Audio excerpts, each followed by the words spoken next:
Hey everybody, this is Rydo and we're back with another live stream of Hearthstone. Today is Friday, February 16th.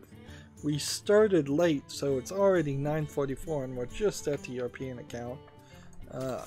And we've got a watch and learn with nobody online, and we've got something to trade. So do I want to try and, it's ridiculous to get rid of the watch and learn. And it's kind of ridiculous to get rid of the $60 Paladin. So I've got to leave both, and we'll just try and play some Paladin Priest. And how can we do that? We can try to play ranked, and this Murloc deck might work for us. Daily quests, not particularly a super big issue if I don't get them all done today. I'm just trying to get through the news, and then I'm gonna probably move into some post-game show play, post-show play, and muted post-show play. That's what they used to call it.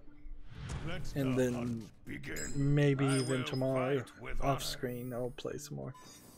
So Twitch has launched a new Discord-like chat channels for streamers, according to TechSpot, which I guess I am going to keep TechSpot in my collection now of new sources for information. Let's see. Twitch is aiming to give more streamers more control over their audience. I need to make this bigger. Oh, by the way, the Ajit Patai of FCC is under investigation for corruption. We'll see if he actually gets convicted or punished. Twitch streaming may be an appealing job for many, but it comes with its own set of risks, specifically privacy related ones. Sure, swatting, home invasions are a risk to be concerned about. Starting today, the live streaming platform is launching both public and private chat rooms for streamers to take advantage of. And this, to me, feels like it's going to immediately be misused, and the private streaming rooms are going to be where the real naughty talk happens, or just where the subscribers that pay a certain amount are allowed in.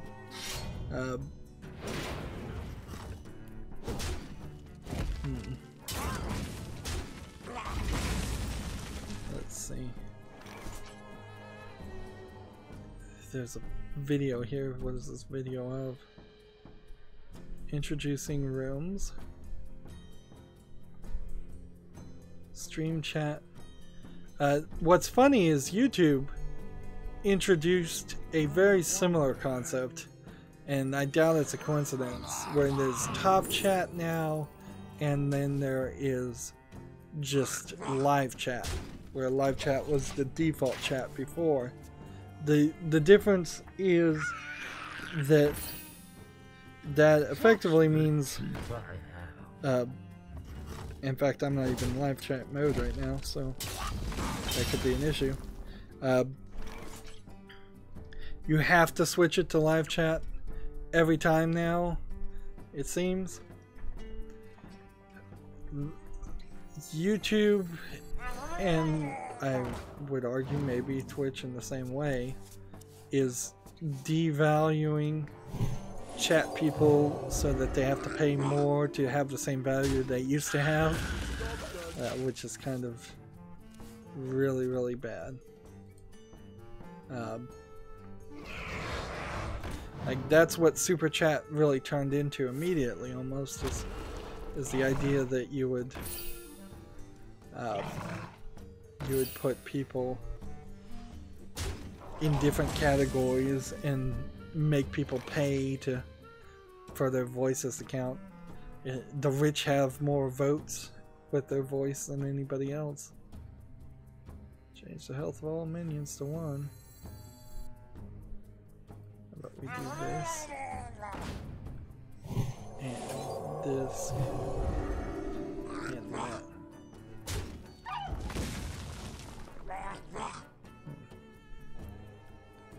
Just play defensively.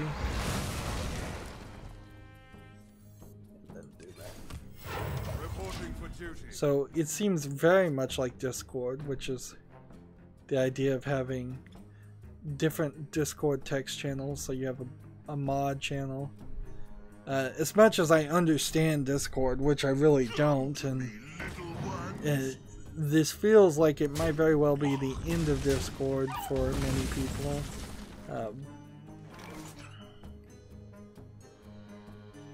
In addition to simply segregating segmenting the audience, segregating or segmenting, it's the same in this instance.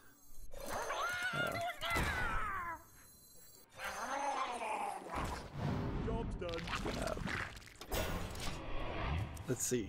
In addition to simply segmenting the audience based on credentials or donations, streamers can also create dedicated rooms for things like game spoiler discussions. Whether or not the audiences will abide by given rooms rules is another matter. Regardless, adding streamers having more control over the audience in the discussions could serve to cut down on the toxicity, quote unquote, typically associated with many streamers' chat boxes. I don't understand. If you put it in quotes like that, are you ironically saying the phrase toxicity, or do you really believe in using the phrase toxicity? Like, you lost me there, game. Tech spot.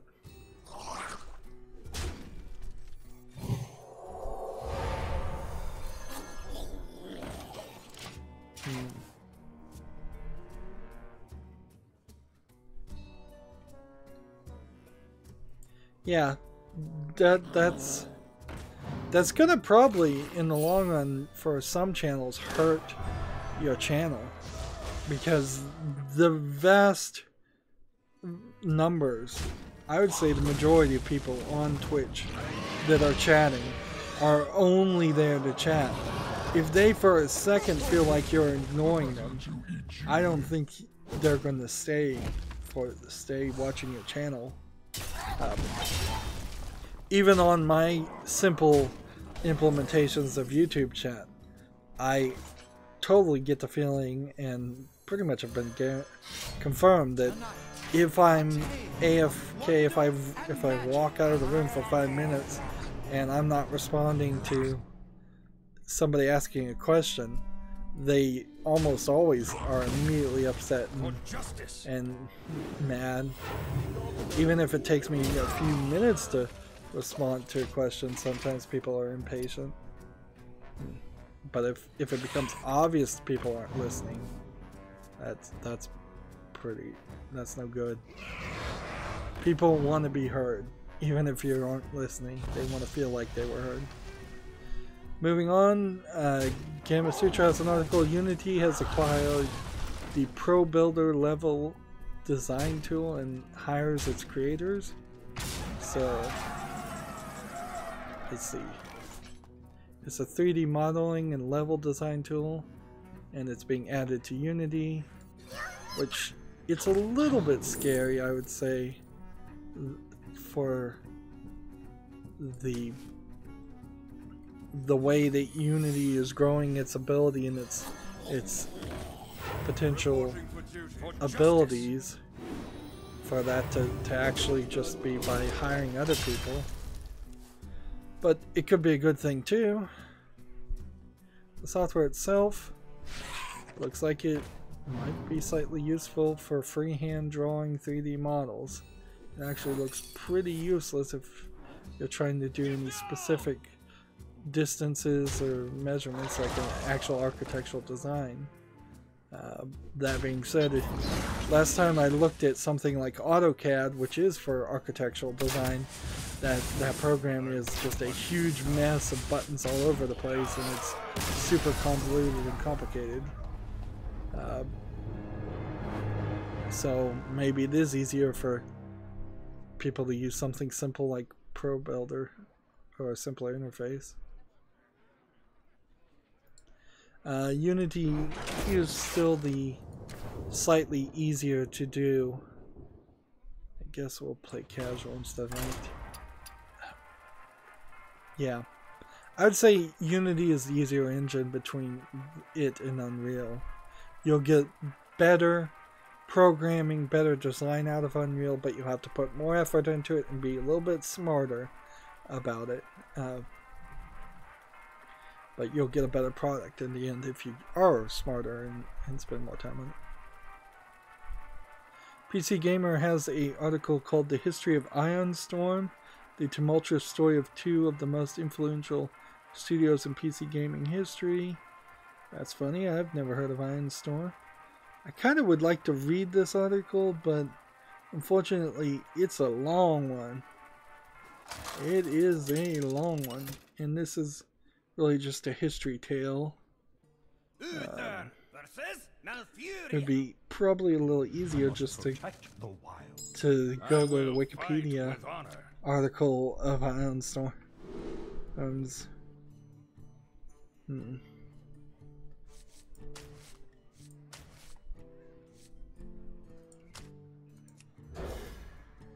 don't know why I'm keeping these cards particularly. I'm scrolling through and seeing a lot of pictures of a lot of games I don't recognize. And then the next page, man, 2 pages even.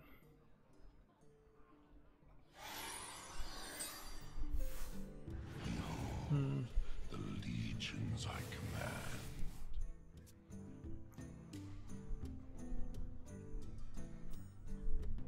command.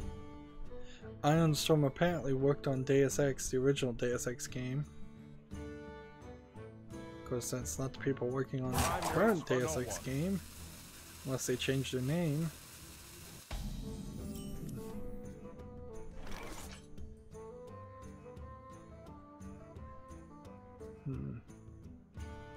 Just gotta play this. And this.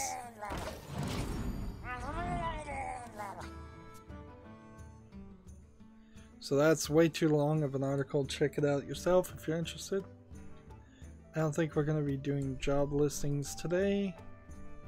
The game Where the Water Tastes Like Wine flows out. Well, the name of the game is Where the Water Tastes Like Wine. It's coming out February 28th. So finally we've got a date for that game.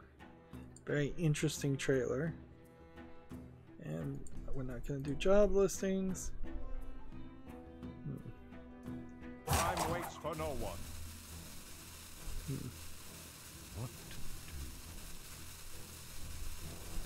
And in Australia, a body hacker who put his travel pass into his hand, deactivated the South Wales government deactivated the travel pass, and so now he's suing.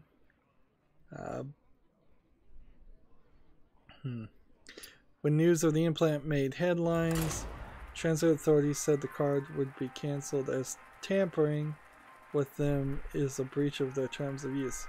But as the chip was in his hand wasn't registered to Meow Meow, he was able to use it for almost a year before the transit for North Southern Wales. In that Uther versus Jaina. You asked for it. He changed his name to Meow Meow. His legal name is Meow Meow. Yeah, New South Wales is what it stands for. Alright. So he got another whole year out of it.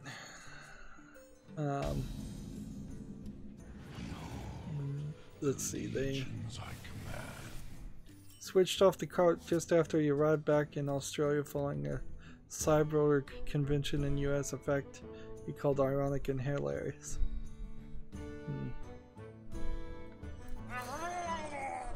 Move quickly. Done.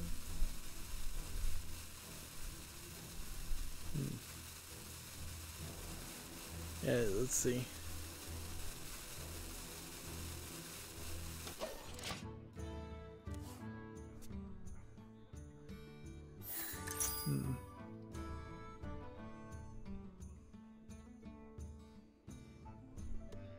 Meow Meow has vowed to take this to the court. He says that they breached its contract and unlawfully canceled the card. He's already expected to appear before Sydney Court March 16th to contest a $200 fine for riding the train without a valid ticket. So they're really going after him. Like, this is bad advertisement, right, frankly. Like, why didn't they just say, "Oh, this is cool. Let's just let him on and leave it alone and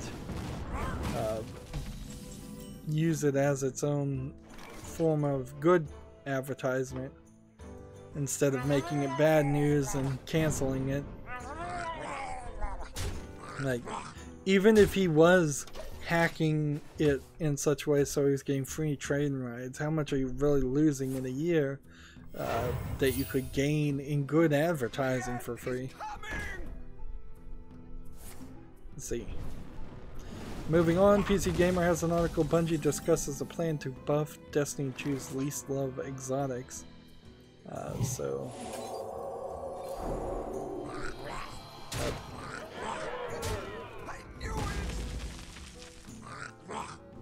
So some of the high-end weapons and armor are getting a rebalance next month, and the Graviton Lance might no longer suck like the... So yeah, there's a list here of weapons for Destiny 2. Destiny 2 is just a mess, though. Like, nothing's gonna fix Destiny 2, I don't think. I don't see how you really could fix it.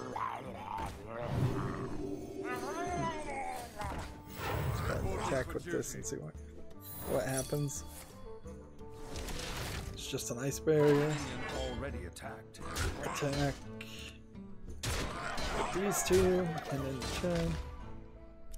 Moving on.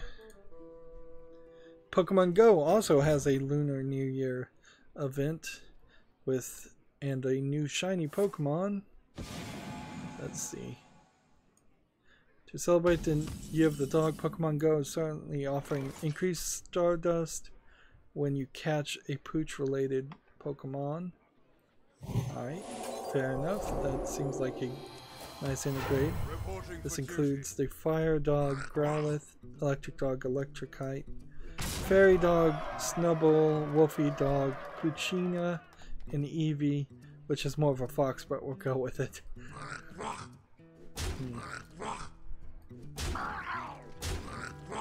Let's see. Houndour is presumably left out because it was featured in last year's Halloween event. This also marks the appearance of a new Pokemon variety for Poochyena, and therefore also an evolution. Its evolution, Mighty Hina. Anecdotal evidence suggests a shiny variant is, as usual, a rare find.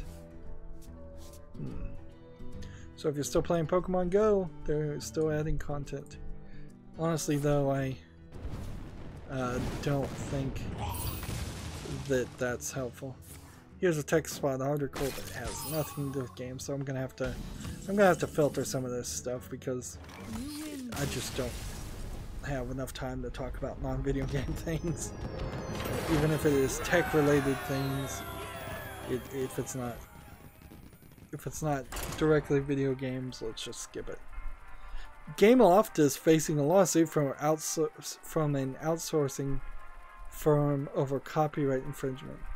The Vietnam-based outsourcing firm Glassegg has filed a lawsuit against Gameloft, Gameloft USA, and Gameloft Iberica, parent company Vivendi, in response to assets it alleges are illegitimately created by the Glassegg employees, were illegitimately created by a Glassegg employees for Gameloft's Asphalt series games. I will fight with honor.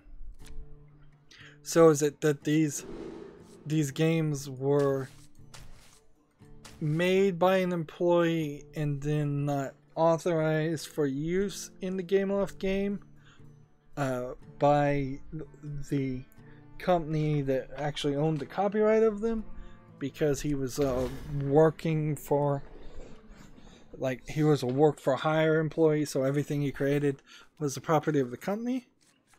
which that should never be allowed. Let's see. The suit was filed last summer. That indicates it's still going on. There's indications that it's still going on. Oh no, Classic is seeking damages from Gameloft for copyright infringement, unfair competition, and misappropriation of their trade secrets. So, is this employee still working for Glassegg, or is he working for Gameloft now? I believe Gameloft also, I think he might have some tie into GameStop, but maybe not. Let's just assume not, because I don't remember. The suit alleges that the outsourcing firm hired to produce the assets for Asphalt series, Alive Interactive, and Hung Thin 3D hired a Glassegg employee to create those 3D assets without Glassegg's knowledge or permission. The employee is said to have used equipment, hardware, and trade secrets belonging to Glassegg in the creation of these assets. The company says that the models created were passed back to the outsourcing firm and from there to Gameloft for use in at least 3 Asphalt titles. So on one hand, it sounds like this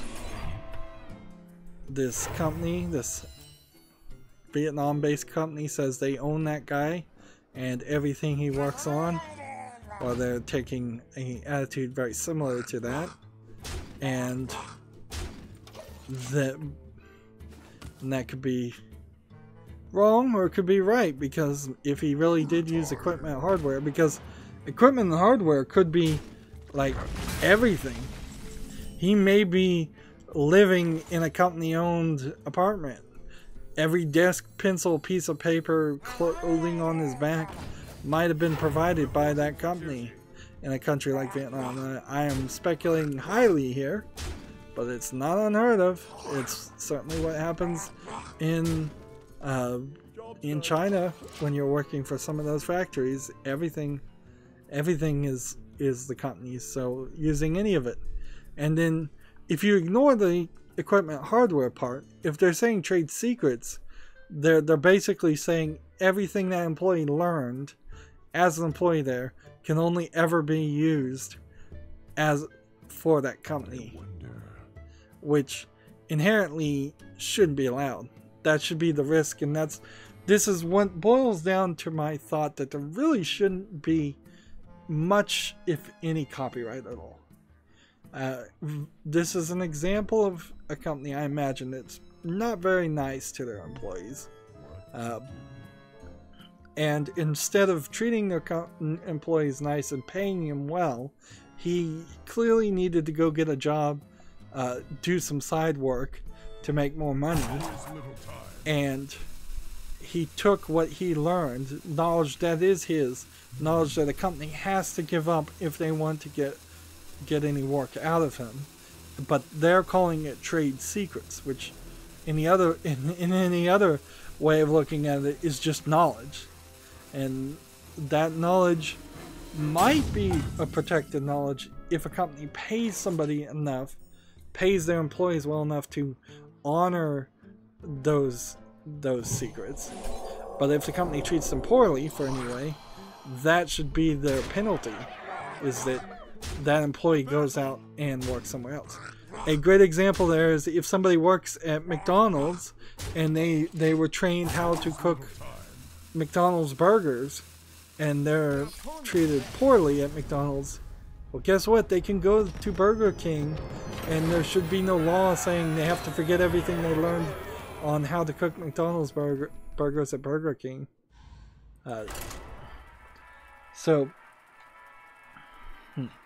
There's no real information here on this Gamma Sutra article, sadly.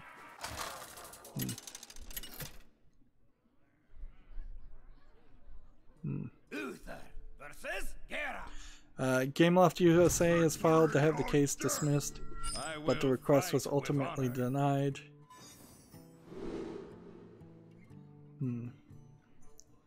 There's some talk here about, is Gameloft really responsible for checking with the outsourcing company to check the copyrights of the employees they hire? In a lot of ways, that's exactly what outsourcing is, though. Is it's a legitimate company hiring an illegitimate company to hire a slightly less illegitimate company, slightly more illegitimate company, so that there's layers of abstraction there. So Gameloft still looks like they're the good guys, when it's very possible, just by walking through the door and outsourcing, you know you're trying to hire employees at a lower amount of pay, with less worker rights, and with less benefits for those workers.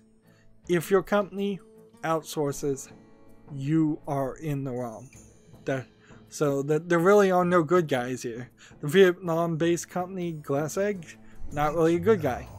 The outsourcing company, not really a good guy. The Gameloft, not really the good guy. This is all business people trying to screw everybody around them. And in the end, everybody suffers and everybody gets treated worse. So, if I could turn this into a slightly bigger rant. Gameloft, hire your own employees, don't outsource. Buy American, employ American. You're a US-based company. Don't send people over to Vietnam. Glass Egg, pay your employees. And then they'll keep your trade secrets, or don't complain when you don't pay your employees or treat your employees well and they go and have to get out of work. And whatever the outsourcing firm is, which let's see,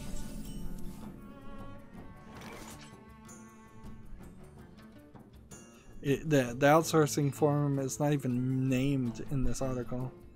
Yeah, that outsourcing firm, get out of the business, is all I can say. Outsourcing is wrong.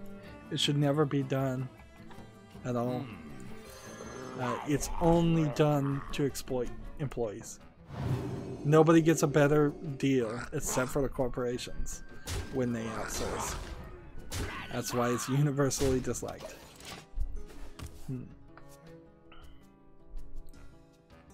In an interesting twist, this really isn't video game related, but I want to talk about this. AMD will give Ryzen APU customers a free processor to help flash their firmware. AMD will send you a free boot kit to help you set up a latest Ryzen APU. So the Ryzen plus Vega APU chips launched earlier this week with a fairly positive critical reception. However, not everybody's had the easy time making use of the new budget-friendly APUs. Let's see, change all health to 1, or do this.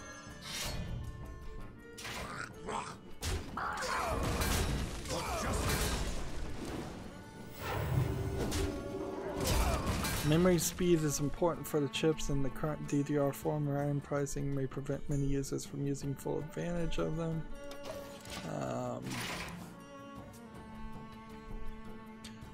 The AMD's new APUs are naturally compatible with the socket AM4 motherboards you need to perform a motherboard firmware update to support the new chips.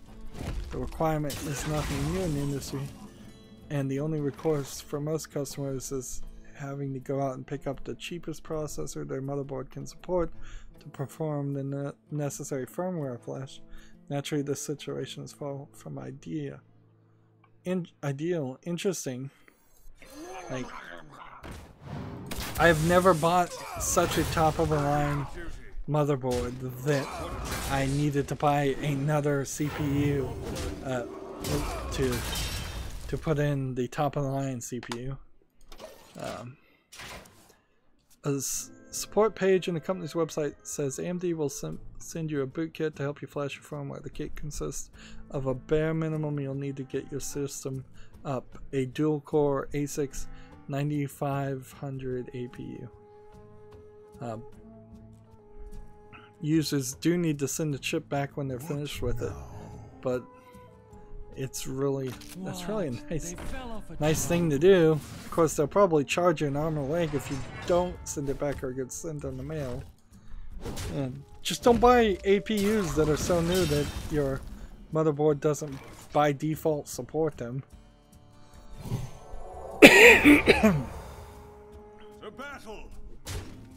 That's one of the things that going to a site like Newegg will help you with is knowing whether that will work or not.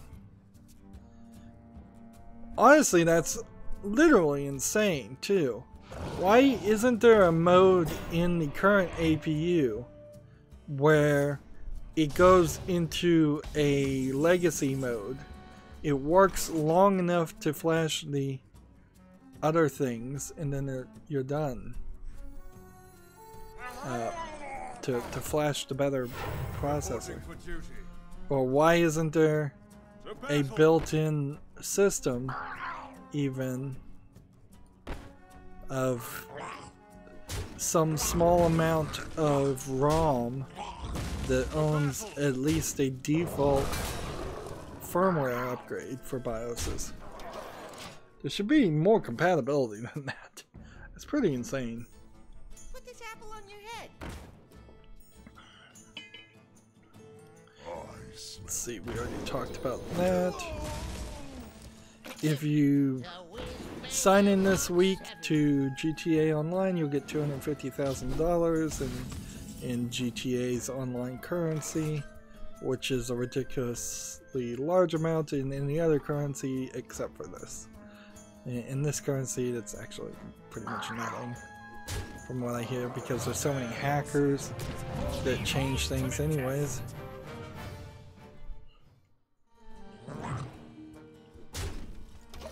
GTA Online is a mess of a game too, but I figured I'd let people know.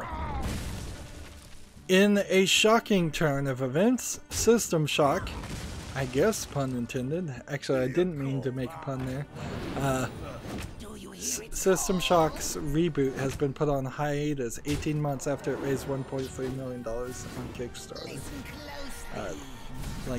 Developer Night Dive Studios has announced that it's putting it on hiatus after letting things get out of control. What do you mean things got out of control? What got out of control? What's out of control other than the fact that you took a bunch of money and you can't make the game that you promised, which is really what this is. 18 months after the project was successfully kickstarted. So does that mean they really haven't made any progress at all?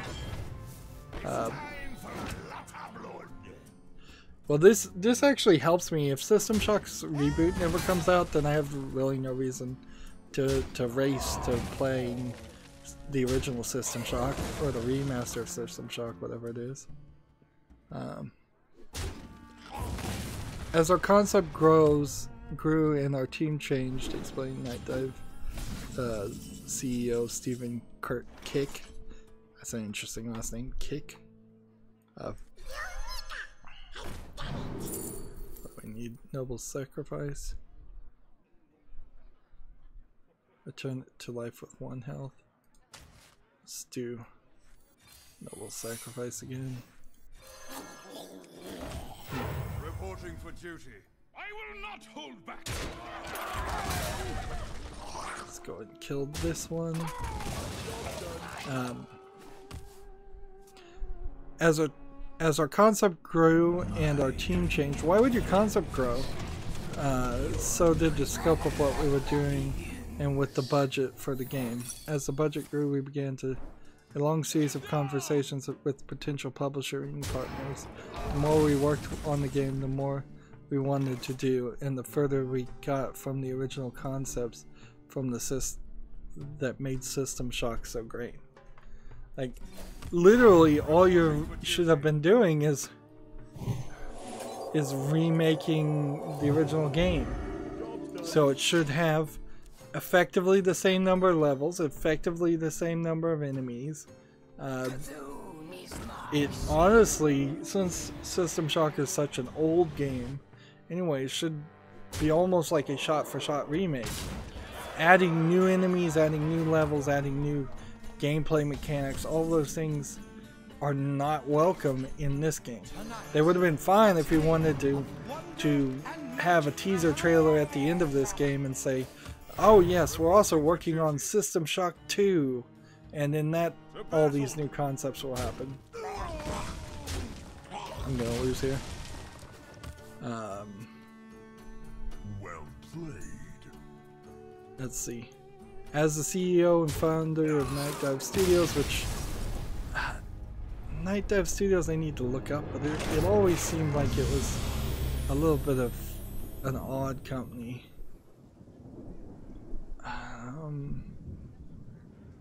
Let's see their Wikipedia page.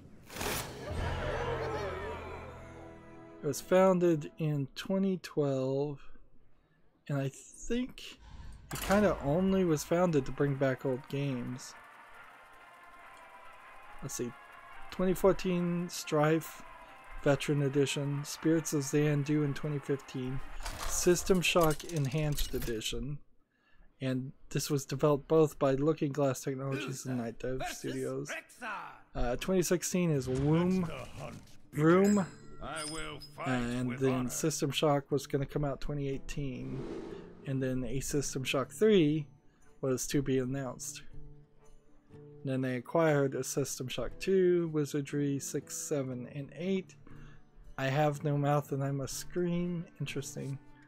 That's a game, a point-and-click adventure game I played a long time.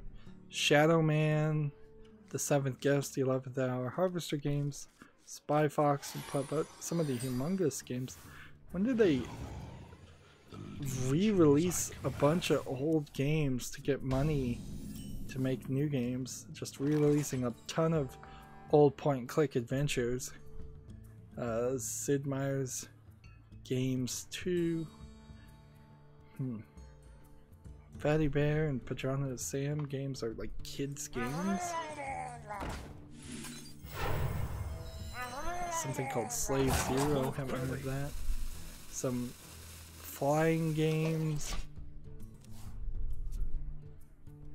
I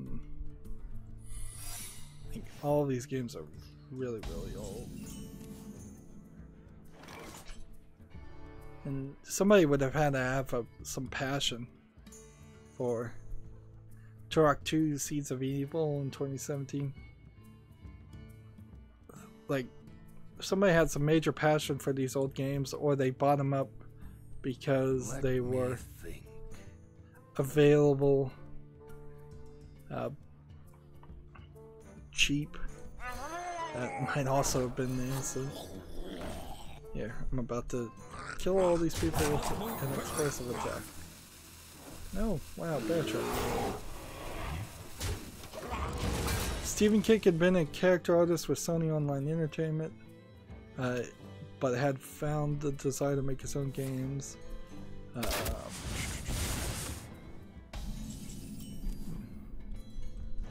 He could not find a way to legally acquire System Shock 2, which had seemed to fell into abandonware, which abandonware is a very shady term.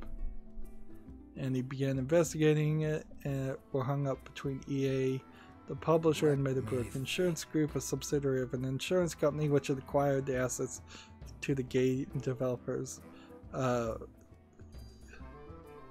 Looking Glass Studios, after their closure, approached Kirk.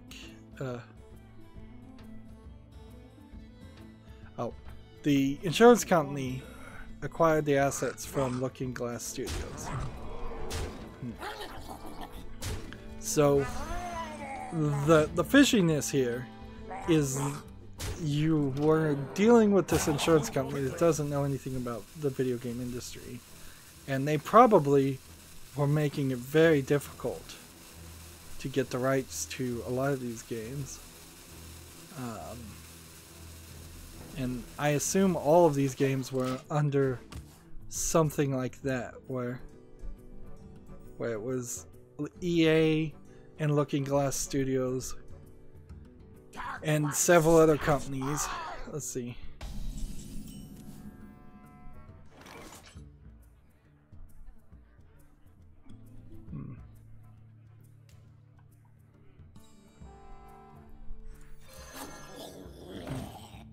So I kind of wonder if the night dive name is an implication of like in the middle of the night diving into a dumpster and collecting things out of somebody's trash.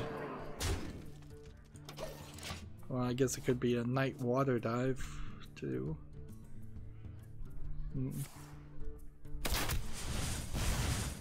also got humongous entertainment somehow.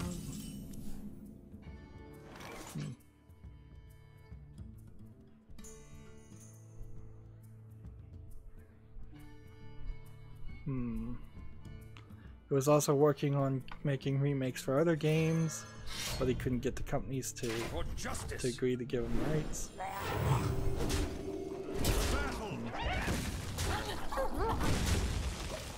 Yeah, Night Dive is a weird one. Not really making any new games though. That's kind of the problem.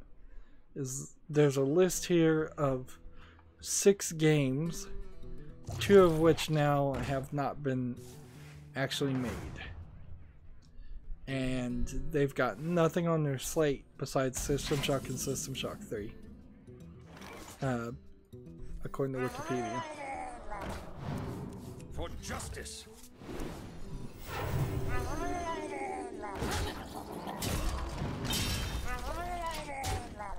But acquisitions, they've acquired and re-released about 100 games. So they're almost more like a publisher than an actual game developer. And they just don't have the team, I would imagine. Does he say this? Say anything? Kick continued, I let things get out of control. I can tell you that I did it for the right reasons. That I was totally committed to making great games, but it has become clear to me that we took the wrong path and that we turned our backs on the very people who made this possible, our Kickstarter backers. To that end, the decision has been made to put the team on a hiatus while we reassess our past so that we can return to our vision. However, Kick insists this is merely a break and not the end of a project. Please accept my personal assurance that we will be back stronger than ever. System Shock is going to be completed and that all our promises will be fulfilled. I think I've heard that one before. As far as Kickstarters, this is why you don't support Kickstarters. Like, on the face of it, this would have been one of the most safe Kickstarter things to support ever, and it just doesn't work out. They take the money and run. Kick here seems like an idealist. He seems like he loves games, and he tried to re-release a bunch of games that weren't available for purchase for a long time. But I don't think he has the team that can actually make any new games. It also might be that he just was really smart and figured out a way to milk the audience and make money cheaply by selling old favorites.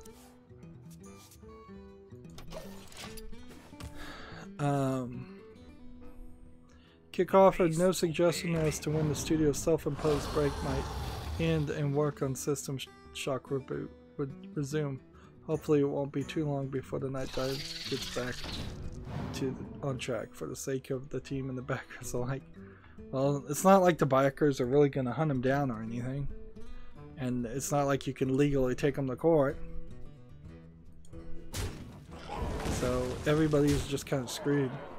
I don't see a reason why you need a hiatus in the first place. It's like either you can get the work done or you can't. And if you were giving one programmer a week's vacation, that's one thing, but this sounds like every single programmer and person working on the game is taking at least 5 months off, Maybe they all got different jobs. Maybe there was only one programmer in the office in the first place. But this is not the way to fix things. Moving on, Dungeon 2 is free for 48 hours in the Good Old Games Chinese New Year sale. Let's see. King of Fighters 2002 was also available. Of course, when you go to Good Old Games, you're getting it only on Good Old Games, I believe. So, no Steam codes. Here I'm on the website. Get it for free. And I could log in if I wanted to, but I'm not going to bother.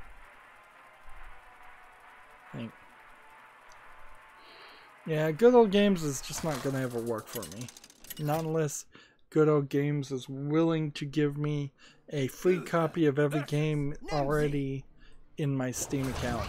And there still would need to be some reason why I would move from Steam to Good Old Games. I mean, they tried. They gave me Witcher 3 on Good Old Games. CG Project Red, I believe, owns, at least in part, Good Old Games, by the way, so that's weird. There's a game called The Ballad Singer's Story that promises 40 endings and 1,700 unique paths. Anytime you hear numbers that big, you can go ahead and assume that they are not intentionally different or very different paths. How is this game actually played, though? It looks like a choose-your-own-adventure book with some interesting art. Let me watch the trailer. But I've seen some games like this before. Good-looking art, but mostly stationary art with text and 2 text options. Yep, and that's exactly what I'm being shown in the trailer right now. On the left side of the screen is a book with text options, and then you click on something and it just kind of fades to the next image. So, sure, yeah. Move quickly. In that setup, there will be 40 endings and 17,000 different scenarios because there's practically no artwork happening at all. Does seem like you play as 4 different characters, and when one dies you have to play as the others. That's slightly interesting. That's what this trailer is implying. So kill this one. I shouldn't have done that, actually, because I was just gonna do this next turn anyways. Don't tell me what to do!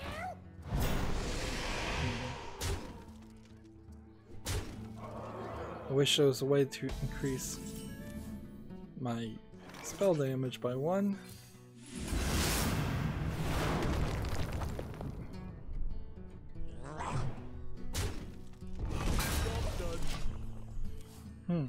A trailer like this, you don't even have to make it to the end of the trailer. You know what this game is. Ballad Song. Probably the nicest looking story, choose your own adventure storybook in video game form yet, but still, that's not a good thing. I prefer to just read it in a book.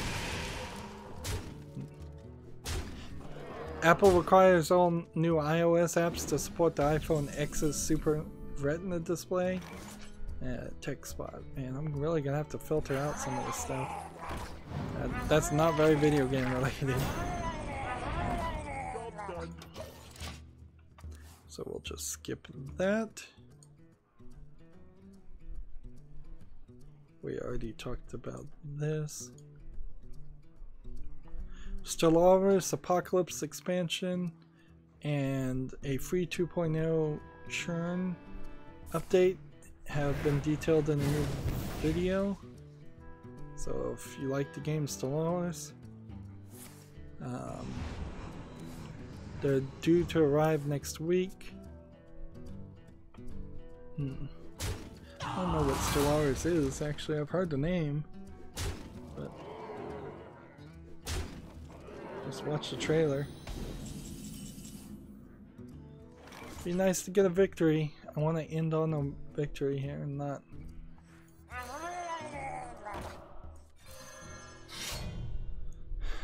lose yet again. Alright, 6 is the thing. For justice. This and that. We'll kill that one. And attack with these two. Stellaris is some kind of massive simulator battles in space. Yes, I remember what this game is now, and that's why I'm not interested in it. But if you're into Stellaris, you can get the Apocalypse expansion and the free update on the February 22nd. Tonight, a tale of glorious redemption. Jade Serpent guide you. For justice.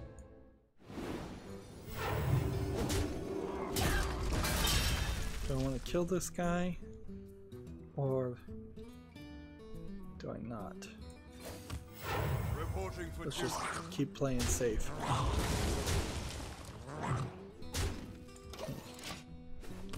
Close that article, moving on. There's a game called Menders where you become a human cannonball in the sandbox platformer. Let's see, it's very... I don't know if you call this low polygon or just very polygonal intentionally. Let's see. Play. That video don't want to play. It's taking too long to load. It's because it's auto playing 5 different images on the same page. Menders is $5 on Steam. Let's just say that. It's a weird looking bounce yourself as a ball around a map to a goal. So almost kind of like Rocket League if you were playing as the ball. Well, actually you're not playing as the ball. You're playing as a character that's picking up the ball and then carrying it, it seems, because you have to actually get to the ball first too. Well, where are we now? Where are we now? Has anybody shown up? I guess not, so let's add somebody new. Send a friend request. We need to get one more victory with the Paladin or Priest. We've been playing the Murlocs the whole time, so we'll try the Priest next time. It's been another 45 minutes. We're certainly just gonna keep on going, I guess. As always, I ask you to like, share, subscribe, comment, and watch every second of my videos. If you want to friend or follow me on basically any social media sites, there's a whole bunch of links down below. If you like what I'm doing and want to support me, click on Gift Me a Game on Steam. Thank you for watching. Have a good evening.